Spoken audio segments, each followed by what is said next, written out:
बिस्मिल्लाहिर्रहमानिर्रहीम, अस्सलाम वालेकुम। मैं हूँ ज़ैनुल आबदीन। आप देख रहे हैं प्रोग्राम सच बात नुसरत मिर्ज़ा साहब के साथ। आज के मौज़ूआत आपने देख लिए। मिर्ज़ा साहब अस्सलाम वालेकुम। वालेकुम सलाम। देखिए, आज सबसे जो अहम हमारे लिए ख़बर है और सबसे तकलीफ़ देह है वो रहीमुल्लाह यूसुफ़ज़ई की इंतकाल की है, जो मेरे अज़ीज़ दोस्त थे और मेरे साथ में जब मैं वज़ीर आज़म का एडवाइज़र था तो मैं उनका एक अपना डेलीगेशन लेके गया था चाइना की गोल्डन जुबली में।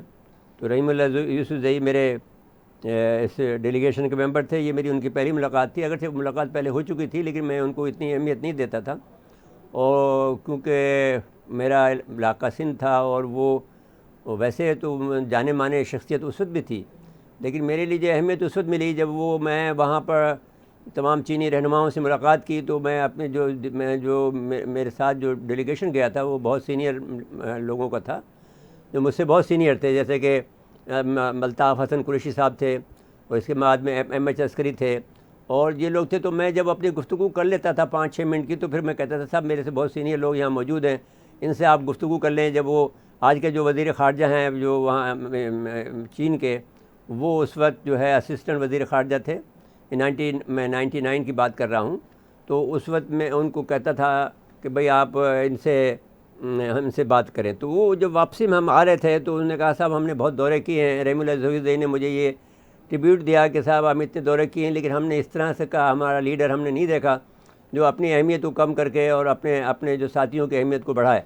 तो ये वापसी में जब हम सफ़र कर रहे थे तो उस वक्त जबकि हमारी हुकूमत जाने में, यानी हम 4 तारीख को लैंड किया, हमने यानी 4 तारीख को लैंड किया, 4 अक्टूबर को, और 12 अक्टूबर को जो है हुकूमत ख़त्म हो गई थी और जनरल परवेज़ ने हुकूमत संभाल ली थी। तो उस वक्त ये हमारा दौरा था और ये इसके बाद में मुसलसल आप देखते हैं कि हमारे प्रोग्राम में जब से हम हैं तो हम जब भी अफ़गानिस्तान का मामला होता था तो हम जब रहीमुल्लाह यूसुफ़ज़ई को की जो तबसरा होता था उसको हम, या उनके जो मौक़िफ़ होता था, हम उसको तस्लीम करते थे, इसलिए कि वो ज़्यादा बाखबर थे हम अफ़गानिस्तान के मामले में। तो इस हवाले से हमें बड़ा ज़ाती तौर पर दुख पहुँचा है और हम उनसे अल्लाह से दुआ गो हैं कि अल्लाह ताला उन्हें अपने जवार रहमत में जगह दे और उनके जो लवाहिकीन हैं, जो उनके ख़ानदान के लोग हैं, रिश्तेदार हैं, अज़ीज़ हैं, जो उनके दोस्त अहबाब हैं, जो उनसे जितने भी मुताल्लिक़ हुए बशमूल हमारे, अल्लाह ताला उन्हें सब्र जमील अता फ़रमाए। और वो एक अहम शख्सियत थे, एक एकेडमी थे, एक अब मसला ये है कि उन्हें सितारा इम्तियाज़ मिला, तगमा इम्तियाज़ मिला और बहुत सी कुछ मिले, लेकिन जो सूरत हाल है उसके अंदर देखा जाए तो वो उससे कहीं ज़्यादा थे। दिली दुख हुआ है हमें कि एक बहुत अहम शख्सियत से हम पाकिस्तान महरूम हो गया है। अगले मौजू पे चलें जी, और जनरल रिटायर्ड गुलाम मुस्तफ़ा साहब टेलीफोन लाइन पर मौजूद हैं। जनाब मोहतरम जनाब गुलाम मुस्तफ़ा साहब, अस्सलाम वालेकुम। जी वालेकुम अस्सलाम। अब सूरत हाल ये है कि जब सबसे ज़्यादा जो मेरे लिए परेशान कुन है वो बात यह है कि ये जो इनका जो आया है CIA का चीफ़, ये अब जी यानी 1 महीने में 2 मरतबा ये दौरा कर चुका है। तो अब ये सवाल ये पैदा होता है कि ये हज़रत जो हैं, देखिए हमने जितनी खिदमत इनकी की है अमेरिकनों की, उतनी तो जापान ने भी नहीं की है। लेकिन जापान खुशहाल है और सारे लोग खुशहाल हैं, लेकिन क्योंकि हम लोग अपना वक़ार और अपना सब कुछ करने के बाद अपना वक़ार को रखते हैं कायम और अपने इस्लामी जो हमारा तशक्कुर है उसको हम बरकरार रखते हैं। अब फरमाइए कि ये चाहते क्या हैं हमसे कि जब और वो आया भी इंडिया से होकर आया है, चाहता है कि हम इंडिया को, बज़ाहिर ये लगता है कि वो चाहता है कि इंडिया को आप अफ़गानिस्तान में जगह दें और हामिद करज़ई को जगह दें, या इस किस्म के क्या इसके दिमाग के अंदर सवालात हैं जो हमारे चीफ से आगे करता है और हमारे DGI से आगे कर रहा है। देखिए, एक बात तो तय है मिर्जा साहब कि अमेरिका पाकिस्तान का दोस्त नहीं है। ठीक हो नंबर गया। 1। नंबर 2, जोसेफ बर्न्स का 2 दफा आना, ये पाकिस्तान के मफाद की बात करने नहीं आया। ये इसको सबसे पहले तो अमेरिका का मफाद अजीज है, फिर अमेरिका के जो पिट्ठू हैं इस खत्ते में उनका मफाद अजीज है, और इन सब का मिलकर मफाद एक ही है मेरे नुक्ता नज़र से। वो ये है कि अफगानिस्तान और पाकिस्तान का जोग्राफियाई खिता है ये कहीं स्टेबल ना हो जाए। वाह वाह। ठीक हो गया। वो इसलिए स्टेबल ना हो जाए कि अगर ये स्टेबल हो जाएगा इस पूरे खित्ते की अगले आने वाले चंद सालों में एक आध 2 दिहाई में तकदीर बदल जाएगी। अच्छा, अभी एक और बात, इसको एक और इसमें कबल करते हैं हम। ये जो आया है वज़ीर ख़ारजा, मैं ये समझता हूँ अगर आप इससे इत्तेफाक करें कि सबसे बड़ी, इंडिया से भी ज़्यादा जिस मुल्क को तकलीफ़ पहुँची है और जिसको सबसे बड़ी शिकस्त हुई वो बरतानिया है। उसका ग्रेट गेम जो है, जो कि रूस को गर्म पानी तक ना आने देने का जो ख्वाब था, वो चकनाचूर हो गया है। अब आप इससे इत्तेफाक करेंगे पहले और फिर बाद में तबसरा कर लेंगे। जी, बात आपकी सही है। ये आज से तो नहीं चल रही है, तो गुज़श्ता तो 8-9 सदियों से गेम चल रही है। जब तो सबसे ज़्यादा मुस्तरिब वो है बरतानिया। वो इसलिए है कि वो गेम समझ रहा था, उसने अमेरिका को रास्ते पे लगाया था। अब अमेरिका आगे आगे है तो ये सारे पीछे ढोल पीटने वाले साथ है, लेकिन बरतानिया का बड़ा खास मुकाम है। ये वो हर जगह शरारत का जिम्मेदार है बरतानिया, चाहे वो अफगानिस्तान है, कश्मीर है, फलस्तीन है। बहरहाल ये तो एक चीज़ है ना। अब जोसेफ बर्न साहब को मसला क्या है? नंबर 1 मसला उनको ये है कि अफगानिस्तान में वो जो बार बार ये बात कर रहे हैं कि अलकायदा आ जाएगा, उनकी जो डिफेंस के जो सेक्रेटरी हैं डिफेंस, उन्होंने भी कहा कि हमें खतरा ये है कि अगर तालिबान का कंट्रोल नहीं होगा तो ये यहाँ से अलकायदा दोबारा उठेगी और अमेरिका भी हमलावर होगी। तो ये एक बैकड्रॉप में ये एक नैरेटिव बनाने की कोशिश में मसरूफ है। पाकिस्तान भी प्रेशराइज कर रहे हैं कि ये जो अभी तालिबान ने अपनी जो अबूरी हुकूमत ज्वाइन की है, अनाउंस की है, इसमें कुछ ऐसे अफराद हैं जिनका नाम इन्होंने खुद ही अपनी मर्जी से बगैर किसी सबूत के सब कुछ, को ब्लैक लिस्ट पे है तो कोई यूएन की ब्लैक लिस्ट पे है। इसमें उनको उन लोगों पे नंबर 1 एतराज है। नंबर 2, इनको बहुत तकलीफ थी कि पंजशीर का जो जख्म है इसको ऐसे खुला छोड़ दिया जाए ताकि ये किसी वक्त भी बरतानिया और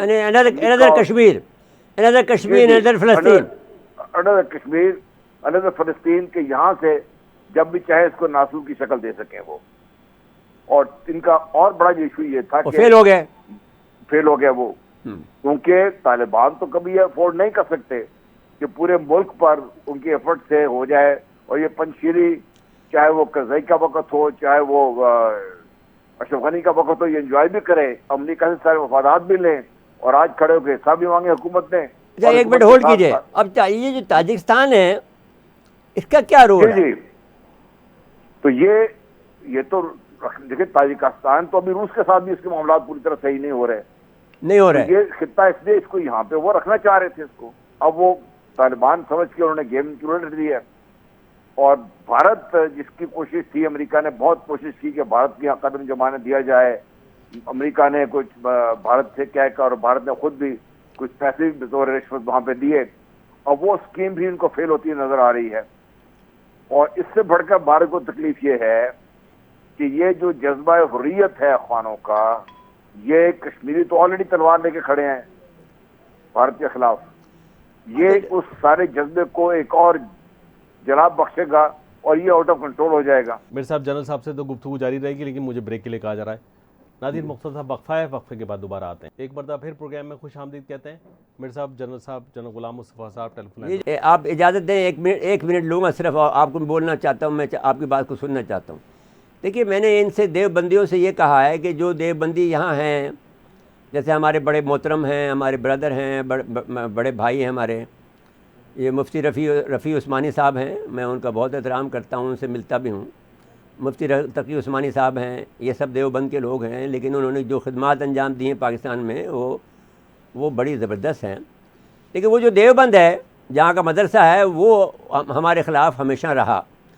अब मैं उनसे कहता हूँ कि उसका कफ़ारा ये है, जब आपकी पिटाई वहाँ हो रही है, उस आदमी ने जिसने जनरल परवेज़ मुशर्रफ को जब एक दफ़ा वहाँ गए थे, जब वो हुकूमत में नहीं थे, तो वहाँ जब एक तकरीर करने गए थे, तो एक मौलवी ने वहाँ पर उनसे कहा था, साहब हमारे जो भाई हैं, आप हमें यहाँ आए हैं बहकाने के लिए, तो आप जो है वो हमारे ये भाई आपकी मदद करेंगे। उसी आदमी को हमने पिटते देखा है दिल्ली के अंदर, और वो उसने दुहाई दी है कि मुझे बचाओ।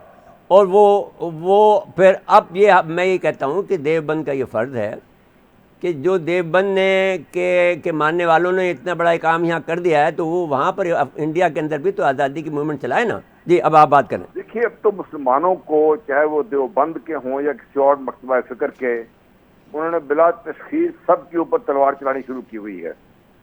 जिस शख्स का आपने जिक्र किया है, ये तो एक है ना, कई ऐसे शख्स होंगे जिनका हमें पता नहीं चलेगा स्टोरीज का दबा गए होंगे। तो अब वो सारा मिल मिला के भारत के तो गले पड़ गया हुआ है। अब दुनिया में ये बात भी शुरू हो गई है कि एक भारत जिस इतना तोसी पसंदाना ज़ाइम का मुल्क और जो इस खिते में स्टेबिलिटी से खिलाफ काम कर रहा है, क्या उसको रहना भी चाहिए कि नहीं? क्या उसके टुकड़े कर दिए जाएं? अच्छा, तो उसके टुकड़े होने चाहिए ना। आप ये फैसला कर दें कि दुनिया के मफाद में, अमन के मफाद में, दुनिया के में दहशतगर्दी ख़त्म करने के मफाद में ये है कि इंडिया के कम से कम 10 टुकड़े होने चाहिए। ये फैसला कर दें आज आप। देखिए ना, अब तो टेररिस्ट, मेन टेररिस्ट सब में दुनिया का ही है। ठीक हो गया। न्यूक्लियर फिसाइड मटीरियल है, अभी पिछले 3 महीनों में 3 बहुत बड़े बड़े वो जो उनके स्मगलिंग रिंग पकड़े गए हैं, इसके उसकी दुनिया बात भी नहीं कर रही। और वो जो न्यूक्लियर जो पकड़े जा रहे हैं उनके आम बेच रहे हैं न्यूक्लियर जो। जी जी, वो मेरी खास इस पे नजर रहती है क्योंकि ये बहुत बड़ा डेंजर है। क्योंकि हमेशा से दुनिया का ये मंत्र रहा है कि खुदा न खास्ता ये पाकिस्तान के जो साथे हैं ये ऐसे लोगों के हाथ में न पड़ जाए जो दहशतगर्द है। वो दहशतगर्दों के हाथ में तो भारत ने दे दिए हुए। वो भारत की 7 कंपनियां ऑलरेडी इस सिलसिले में ब्लैकलिस्ट हो चुकी हैं क्योंकि दाइश को सपोर्ट कर रहे थे। अब दाइश वाले भी ओपन का होके कह रहे हैं, तहरीक तालिबान वालों का भी ओपन हो गया कि भारत पैसे लेके लगा हुआ था। तो दहशतगर्दी का हब तो एक्चुअली भारत है। ये अब भारत को अपने टूटने का जो खतरात है, बरन साहब को ये कोशिश ये कर रहे हैं, जैसे आपने कहा था कि पाकिस्तान इनको इतनी स्पेस दे दे कि अफगानिस्तान में दोबारा आ जाए और फिर पाकिस्तान के खिलाफ काम शुरू कर दें। पाकिस्तान ये कर नहीं सकता। अच्छा जी, आप बताइए कि पाकिस्तान ये अब जब आप लोग इतना उस वक्त हिमायत कर रहे थे, इसके बावजूद भी आप में जज्बा ईमानी मौजूद था और आपने उनको कहा था जाके इंडिया को बता दो, तो आप फरमाइए कि इस वक्त हमारी जो पोजीशन है उससे कहीं 100 गुना बेहतर है। अब क्या अल्हम्दुलिल्लाह हमारी, अल्हम्दुलिल्लाह। आप बताइए कि हमारे जो चीफ है और हमारे जो पॉलिटिकल जो ग्रुप, हमारा जो पॉलिटिकल जो है, उनका तो मौक़िफ़ नज़र आता है कि वो खड़े होने को तैयार हैं कि इनका अब मतलब है कि it is a time to become the player हैं। इज़ दैट राइट और नो? जी, absolutely right. Pakistan has to be absolutely clear in its stance. और ये जो पाकिस्तान के खिलाफ जो भी साजिशें हो रही हैं, पाकिस्तान इसमें अवेयर भी है, इसके खिलाफ पाकिस्तान खड़ा भी है। और अल्लाह का ये फजल है कि हम पे खास कि पूरी कौम इस नुक्ता नज़र पे मुत्तहिद भी है और किसी ऐसे शख्स को या किसी ऐसे नैरेटिव को कबूल करने को तैयार नहीं है जिससे पाकिस्तान के मफाद में नुकसान पहुंच सकता है। अच्छा, अब ये ख़तरा जो है वो ये है कि कोई बड़ा वाक़या ये करके कि दुनिया के जैसे 9/11 का वाक़या किया था, दुनिया के हालात बदलेंगे, क्या इसके इम्कानात हैं या इस वक्त नहीं नज़र आते?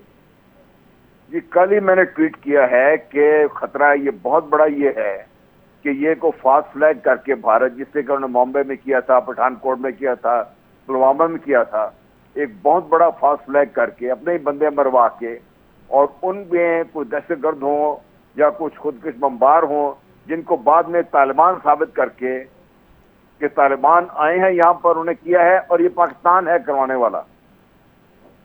वो पाकिस्तान पे अटैक करा सकते हैं जी। पाकिस्तान पे डायरेक्ट अटैक कराने की भी हिम्मत नहीं है, अल्लाह के फजल से पाकिस्तान पूरी तरह तैयार है। ठीक हो गया आपने। अच्छा, आप रुक जाइए, अब ठीक हो गया, समझ में आ गई बात। ये जो कुछ भी कर लें, let us be ready for the worst. Okay जी, एब्सोल्युटली एब्सोल्युटली। अच्छा जी, अब रूस ने एक गलती कर रहा है कि रूस अपने आदमी, इनका जो 11 सितंबर को हो रहा है कल, इनका उसमें नहीं आदमी भेज रहा है। ये मेरे ख्याल में तालिबान के साथ में उसको खड़ा होना चाहिए और उसके लिए ये अच्छा है क्योंकि रूस का उसके जो ज़मीरोफ है उसने तो ये कह दिया था कि इंडिया का अभी कोई रोल नहीं है अफ़गानिस्तान में। इंडिया के एक सहाफ़ी को इंटरव्यू देते उसने कहा, इस पर फरमाइए। रूस बड़ा क्लियर है, ये सिर्फ एक सिंबॉलिक है उन्होंने से अमरीका को ये बताने के लिए कि भाई ठीक है 9/11 चूँकि आपकी एक दुखती रग है तो हम इसमें तालिबान का साथ नहीं देंगे। लेकिन वो तालिबान के बगैर, अब देखिए रूस का तो सबसे बड़ा फायदा है, चीन के बाद रूस का सबसे बड़ा फायदा है क्योंकि ये जो खिता खुलेगा, रूस सबसे ज्यादा खतरा है उसको। यहाँ से दाइश का भी डरते भी हैं वो, और इससे आगे जो वस्ती एशिया रियासतों में जो मुखालिफिन है उनसे भी उनको थोड़ी घबराहट है। जब ये इलाका खुल जाएगा और सारी रिसोर्सेज दाएं बाएं से रूस तक और दूसरे ममालिक तक पहुंचनी शुरू हो जाएंगी, तिजारत शुरू हो जाएगी, तो ये तो खित्ता एक ऐसी ताकत बन के उभरेगा कि अगली सदी तो इसी खित्ते की इंशाल्लाह होगी। ठीक हो गया। एक और बात हम करें, फिर एक बात मुझे आखिरी करनी है, आपको ताजिकिस्तान की बात करनी है। नहीं, पहले अमेरिकी और चीनी सदर में रब्ता हुआ है, क्या तनाव कम होगा? ये तो वो सारा तो मामला तो चीन के ख़िलाफ़ कर रहे हैं ना। अगर चीन को सीपैक का पाकिस्तान पे कह रहे हैं ना कि सीपैक पर अभी तक आप पाकिस्तान जो है 2 कश्तियों में कोशिश कर रहा है कि कहीं 2 कश्तियों की बजाय का रास्ता निकाल दे कि अमेरिका के साथ में भी ताल्लुकात न टूटें और चीन के साथ में सीपैक भी चल पड़े, वो उसकी वजह से सीपैक को थोड़ा सा मतलब है कि वो चल रहा है। मैं समझ जो आप कह रहे हैं। देखिए, बात बड़ी क्लियर है। प्राइम मिनिस्टर पाकिस्तान ने बड़ा वाज़ेह कर दिया है कि हम चाइना के साथ अपने ताल्लुकात किसी कीमत पर डाउनग्रेड नहीं कर सकते किसी भी वजह से, नंबर 1। नंबर 2, हम अमेरिका से ताल्लुकात नहीं बिगाड़ना चाहते, हम एक लेवल पे रखना चाहते हैं। अब गेंद अमेरिका के कोर्ट में है कि साल तक रखना चाहता है। तो हमसे डिमांड तो बहुत ज़्यादा कर रहा है ना, जो ना जो अमेरिका डिमांड कर रहा है वो तो बहुत बहुत ज़्यादा है, अनएक्सेप्टेबल है। देखिए, अब अमेरिका का एक वक्त है तो सही ना है कि सुपर पावर है, तो पाकिस्तान क्यों उसे बिगाड़े? अमेरिका का मर्जी है, बिगाड़े ना बिगाड़े जो करे। पाकिस्तान ने तो चाइना के साथ, रूस के साथ अपने आप को इस खिते से पूरी तरीके से मुंसलिक कर लिया है। अब पाकिस्तान इसके खिलाफ अगर जाएगा तो नुकसान पाकिस्तान का होगा। ऑब्वियसली ताल्लुकात तो रख सकते हैं अमेरिका के साथ, उससे तो कोई फर्क नहीं पड़ेगा। अच्छा, ये ठीक हो गया। तो अब ये आपका ये ख्याल है कि पाकिस्तान अब अपना आप को एक पोजीशन 2010 से ले चुका है कि हमें अपने खित्ते के साथ रहना है, अमेरिका के साथ में भी रहना है, लेकिन रख रखाव के साथ में, ये बात? जी बिल्कुल, ये पाकिस्तान ने फैसला कर लिया हुआ है। ठीक हो गया जी। अब ये बताइए, जो मेरे लिए मसला है कि ताजिकिस्तान में इंडिया ने एक अड्डा बनाया था। जी जी। उस अड्डे को अगर वो अड्डा इस्तेमाल हो जाता है तो 1 मिनट में या 2 मिनट में वो गिलगित बल्तिस्तान पहुंच सकता है, उनका हवाई जहाज़ या जेट तैयार है। फिर रूस ने उस अड्डे को इस्तेमाल करने से मना कर दिया और वहाँ जाकर अपनी फ़ौजें वहाँ पर उस पर वहाँ अपना बेस पर कब्ज़ा कर लिया।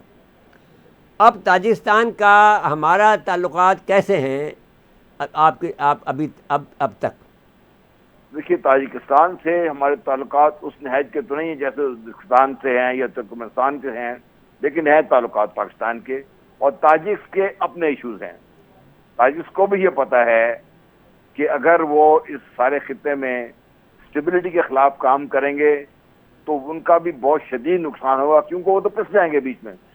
ऊपर से रूस है, रूस के ऊपर से चाइना भी गुजर के जा रहा है। ना चाइना से कुछ मिलेगा उनको, ना रूस से कुछ मिलेगा, ना इधर से जाएगा, ना पाकिस्तान से मिलेगा। रूस से दाएं बाएं पहुंचने बहुत रास्ते खुल जाएंगे। पाकिस्तान का तो पड़ोसी है ना। जी जी। ये अगर ताजिकिस्तान देखें, आप जब नक्शा देखें, ताजिकिस्तान अगर खित्ते से निकल भी जाए तो फर्क तो ज्यादा पड़ता नहीं है। नहीं, एक बात देखिए, आप गिलगित बल्तिस्तान में अगर आपने देखा होगा कि वहाँ कितने बेग रहते हैं। जो मुगल यानी मुगलों के जो लोग हैं, वो सिपाही थे हमारे, वो यहाँ आकर बहुत अरबी बेग वहाँ पर हैं, मौजूद है। तो अभी भी उनका ताल्लुक़ जो ज़मीनी ताल्लुक़ है वो तो अभी भी मौजूद है ताजिकों से। अब मेरा ये कहना है कि वो इतना इंडिफरेंट क्यों हो रहा है, जबकि वो मामला सारे ठीक हैं और अफ़गानी उनके साथ में अच्छे ताल्लुकात रखना चाहते हैं। तो वो पंशीर ठीक हो जाएगा। वो जो अपनी गेम खेल रहे हैं ना, अभी गेम ये भी चल रही है ना कि इसमें मुझे क्या क्या मिलेगा इसका। हाँ, तो दे दो उसको जो सा मांग रहा है। चलो, इतनी वो हुकूमत में जो हिस्से मांग रहे हैं ताजिक वो ज़्यादा मांग रहे हैं ना। वो तो एक कह रहा है कि वज़ीर ख़ारजा दो और 2-4 गवर्नर दो, वो तो नहीं दे सकते ना। वो अभी नहीं मिलेगा उनको, वो आहिस्ता आहिस्ता। और ताजिक अभी उनको ये डिमांड भी गलत है, टाइम भी गलत है इसका। जब हुकूमत बनने की बारी आएगी, जब और मामला बेहतर होंगे, तालिबान का कंट्रोल बेहतर हो जाएगा, तालिबान इंक्लूड कर लेंगे। तो तालिबान बड़े वाज़ेह हैं कि उन्होंने अपनी पावर को मोनोपलाइज नहीं करना। तमाम जो खित्ते के प्लेयर्स हैं, रीजन के प्लेयर्स हैं, उन सब साथ मिलकर चलना है। अफगानिस्तान के अंदर जितनी भी कौमियतें हैं, जो भी हैं, सबको किसी न किसी तरीके से उन्होंने अकोमोडेट करना है। उसके अच्छा, करने मैं दो ये लोगों आपसे को। पूछता हूँ कि एक आपसे गुजारिश है, ये मैं ताजिक वाले मामले में, कि ये रशिया उस पर कितना प्रेशर डाल सकता है, चाइना उस पर कितना प्रेशर डाल सकता है, तालिबान कितना डाल सकते हैं, पाकिस्तान कितना डाल सकता है? क्या वो जो प्रेशर देखिए, होंगे चारों प्रेशर को बर्दाश्त कर ताजिकिस्तान सकता है? मेरे साहब, ताजिकिस्तान कहीं जा नहीं रहा, जा नहीं सकता। अच्छा, बस ठीक हो गया। आपका बहुत बहुत शुक्रिया जनाब गुलाम मुस्तफ़ा साहब, लेफ्टिनेंट जनरल। आपके इंतहाई मशकूर हैं कि आपने वक्त इनायत फरमाया। जी, अब मुझे कहा जा रहा है ब्रेक का वक्त हो रहा है। जी, नाज़रीन, मुख्तसर वक्फा है, वक्फे के बाद दोबारा आते हैं। एक बार फिर प्रोग्राम में आपको खुश आमदीद कहते हैं। अगले मौजू की तरफ आ जाए। इलेक्शन कमीशन पे बड़े हमले हो रहे हैं लफ्जी, और भाई आजम सवाती देखिए, साहब जो मैं दो बातें कहना चाहता हूँ। जी दो, इस पर मेरे दो एतराज़ात हैं इस मशीन पर। जी, क्या पहले आप उनको लेना चाहते हैं? टेलीफोन लाइन पे मौजूद हैं कंवर दिलशाद साहब। कंवर दिलशाद साहब, अस्सलाम वालेकुम। वालेकुम सलाम। जनाब खुश आमदीद कहते हैं पर प्रोग्राम सच बात में। इलेक्शन कमीशन पर जो नाराज़गी हो रही है, वफाकी वज़रा के सख्त बरहम हैं। अब आज़म सवाती की गरज बहुत हो गई है कि हंगामी इजलास तलब करो, इलेक्शन कमीशन को ही ख़त्म कर दो, ओ पता नहीं क्या क्या, आग लगा दो, ये वो। अच्छा जी, मेरा इससे पहले कि आपकी महाराना मैं राय लूँ, ये ज़ाहिर है एक सेनेट की स्टैंडिंग कमेटी के चेयरमैन ताज हैदर की सरबराही में इजलास हो रहा था। ये 3 दिन से इजलास हो रहा है, 6 से 7, 8, 9, आज 10 तारीख को भी इजलास। वो उसमें हालांकि 7 अपने कस्टमर को मुझे भी बुलाया था ताज हैदर साहब ने। मैंने प्रेजेंटेशन 40 मिनट की दी थी, तो आज उस वादे पे मेरे तमाम पॉइंट की तायद कर दी थी, सपोर्ट कर दी थी। उनका जी ठीक है, जो दिलशाद साहब कह रहे हैं बिल्कुल ठीक है।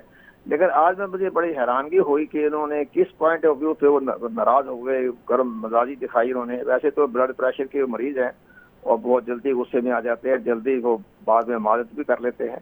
लेकिन मैंने ख्याल ये था कि उनका जो इशारा इलेक्शन कमीशन पाकिस्तान की तरफ नहीं था, उनका मुमकिन है अपोजिशन के अरकान भी वहाँ बैठे हुए थे, तो उनके किसी रिमार्क्स पर, जुमले पर उन्होंने उनको बुरा भला कहना था, लेकिन सारा गुस्सा उतार दिया इलेक्शन कमीशन पाकिस्तान पर।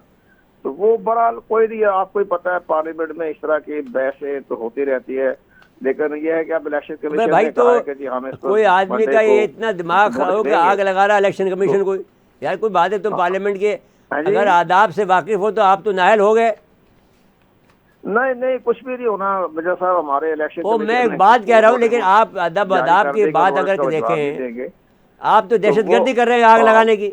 एक मेंबर पार्लियामेंट दहशतगर्दी की काम कर रहा है, देखो यार। लेकिन बहरहाल मैं ये अर्ज कर रहा हूँ कि इस पर हमें इंतजार करना चाहिए कि मंडे को, पीर के दिन, जो इलेक्शन कमीशन जो कार्रवाई करने का जो उन्होंने कहा है, इजलास तलब कर रही है, उसके बाद हम बैठ के इस पर नया प्रोग्राम करेंगे, कमेंट्स। अभी तो अभी इनके गुस्सा जो है वो देख रहे हैं। लेकिन अच्छा, आप मेरी बात सुन लीजिए। देखिए, आपने जो पॉइंट पेश किए हैं, एक आईनी इदारे पर इस तरह के जुमले अदा नहीं करने चाहिए। आपका शुक्रिया बहुत बहुत। आप एक अहम बात करना चाह रहे थे। या मैं ये कहना चाहता हूँ, इलेक्ट्रॉनिक वोटिंग काबिल कबूल नहीं है। मैं ये बात तमाम PTI के रहनुमाओं से कहना चाहता हूँ। उसकी 2 वजूहत हैं। एक वजह तो ये है कि इलेक्ट्रॉनिक वोटिंग के ज़रिए से जिस तरह से मोदी जीता है, उन्होंने एक ऐसा एप्लीकेशन ऐसा ऐप बना लिया था कि जो वोट एक वक्त के बाद में 12-1 बजे के बाद में जो वोट जो भी पड़ता था वो सीधा मोदी के पास जाता था। तो ये आपको इजाज़त नहीं दी जा सकती कि इलेक्ट्रॉनिकली आप गड़बड़ करें। दूसरी बात, मैं एक ख़ास बात कहना चाहता हूँ, आपको सरप्राइज़ दूंगा, लेकिन अभी नहीं, ये मैं कुछ दिनों के बाद में सरप्राइज़ दूंगा कि आप ये बात कर ही नहीं सकते हैं।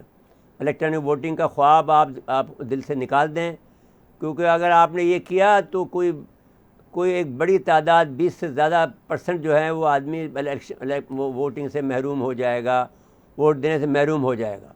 वो आप कर नहीं सकेंगे, और इस लिहाज से इसका ख्याल छोड़ दें। ख्याल तो महालस तो जुनू, छोड़ दें इस बात को, ये नहीं कर सकेंगे आप वोटिंग।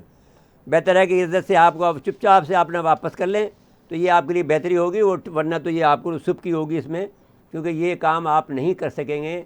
इलेक्ट्रॉनिक वोटिंग का सिस्टम इज़ नॉट एक्सेप्टेबल। दुनिया में बहुत सी जगह पर काम फ़ेल हो गया है, ये फ़ेल हो जाता है।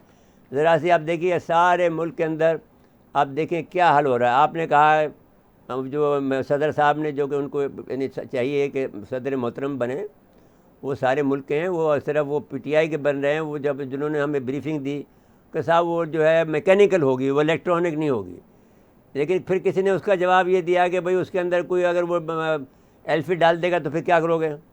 ये तो सब काम तरह के काम होते हैं। एक आदमी लेके जा रहा है, उससे वो छीन लेगा तो फिर क्या करोगे। तो जैसा कि वोटो छीन लेंगे तो फिर आपका ये सिस्टम, उस वक्त आपके पास वो लिस्ट भी नहीं होगी, वो आपके पास कोई और तरीका भी नहीं होगा, जब पोलिंग पर्ची भी नहीं होगी। पोलिंग बूथ से 20 बंदे गायब हो जाए, हाँ, और मौसम खराब हो गया और मोबाइल नेटवर्क बंद हो गया, आप किस कुछ भी मुल्क हो की सकता बात है। करते हैं कि जो बेचारा अभी इन्फेंसी में है अपने डेमोक्रेसी के, अभी तक जो वडेरे हैं, जो चौधरीज हैं, जो पाकिस्तान के ख़िलाफ़ थे, वो मुल्क पर काबिज हैं, और बाहर से लोग आकर यहाँ बैठ गए हैं खाम खा के अपने सरदार बनकर, जिन्होंने चंदा दिया था शौकत खान। ये क्राइटेरिया है आपका। अगर ये क्राइटेरिया आपका है, जो लोगों को पाकिस्तान की सरजमीन के बारे में पता नहीं है, अगर मैं इनके जो लोग बाहर से आज़म सवाती से पूछूं सिंध के किसी गांव के बारे में, तो वो एक लफ्ज़ नहीं बता सकता है। मैं अगर उससे पूछूं पंजाब के बहुत से इलाका जात का, तो वो नहीं बता सकेगा। अब यही कर सकते हैं ना, जाहिर है जब उनको पता है कि उनकी जो 3 साल परफॉर्मेंस है उसका नतीजा क्या आने वाला है। मैं ये नहीं तो फिर कहता यही सब भाई, बातें मैं होंगी। देखिए वहाँ पर जहाँ पर फॉरेन पॉलिसी का मामला है, जहाँ पर इमरान खान साहब ने अपनी वक़ार दिखाया है, पाकिस्तान का इस्लामोफोबिया, वक़ार बुलंद किया है, इस्लामो 5-6 बातें उनकी जी हैं, बिल्कुल ठीक बात है मैं उनके साथ खड़ा हूँ, जी। और इस महंगाई को भी मैं बर्दाश्त करने को तैयार हूँ, उसके साथ देने को मैं तैयार हूँ। लेकिन इस किस्म की बातें आप मत करो जो कि मुल्क में नहीं हो सकती हैं। जी आप इलेक्शन जीतना चाहते हो तो इलेक्शन जीतने के बहुत से तरीके हैं।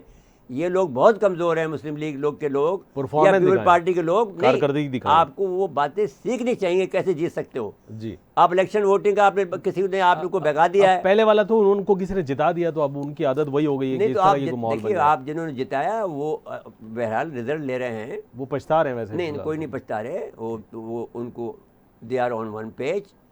और बेसिकली जो काम हो रहा है वो आपको इतना बड़ा काम हो गया अफगानिस्तान में। अब जी, देखिए बिल्कुल ठीक है। स्पेन का वजीर खारजा आ रहा है, जर्मनी का आ रहा है, बरतानिया का आ रहा है। जो बरतानिया अपने नाक पर मक्खी नहीं बैठने देता है, जी, जी। वो आपके सामने अर्जदाश हो रहा है सारी कि आप सफारतकारी आप इसे इस्लामाबाद, कबूल न करें। दुनिया की सफारतकारी इस्लामाबाद में हो रही है। महवर ये हैं आप बड़ी- बन गए। ये ये बड़ी आपकी कामयाबी है, आपकी बड़ी उस- कामयाबी है। ये जो मैं इमरान खान की जो लेकिन मिर्जा साहब इसमें इमरान खान का नहीं है, इसमें किरदार नहीं देन उसमें आप establishment एक बात है। याद करें कि जब वो आदमी इससे मिलने से इनकार करता है CIA के चीफ से, जी दैट इज़ इमरान खान। हाँ, ये आप क्रेडिट प्लीज देंगे, ये क्रेडिट देंगे, देखिए बिल्कुल आप, देंगे। ये जी, बहुत बिल्कुल बड़ा देंगे, क्रेडिट है। बिल्कुल देंगे। CIA से किसी का मिलने से इनकार कर देना बड़ी बात अपनी है, जी। मौत को दावत देने के मुतरादिफ है। जी कितने आदमियों को उन्होंने हमारे मारा है CIA ने। मैं ये कहता हूँ कि आइंदा अगर ये लोग CIA के लोग हमारे किसी आदमी को मारें तो ये हमें हक पहुँचता है कि ऐसा ही जवाब दें हम तुर्की बतुर्की इनके अपने मुल्क के अंदर। बिल्कुल ठीक है, और हम जवाब देने की सकत भी रखते हैं, कुव्वत भी रखते हैं। हमारे में है। जी। अगर ये बात समझ में आ जाए अमेरिकनों के, तो वो कभी जरूरत नहीं करेंगे किसी पर मारने की। बिल्कुल ठीक है। बस ये वोटिंग मशीन वाला मामला तो ठीक है, आपने कह दिया कि भाई ये मुश्किल है, ये तो नामुमकिन बात है। ये ख्याल है तो महाल है तो जुनू। बिल्कुल जाओ, मैं ये आपसे कह रहा हूँ, आप कोशिश करके देख लो। जी, बस इसी जुमले पे इख्तिताम करते हैं। नाज़रीन, आज के लिए इतना ही। आइंदा प्रोग्राम तक के लिए इजाज़त चाहते हैं। अल्लाह हाफ़िज़।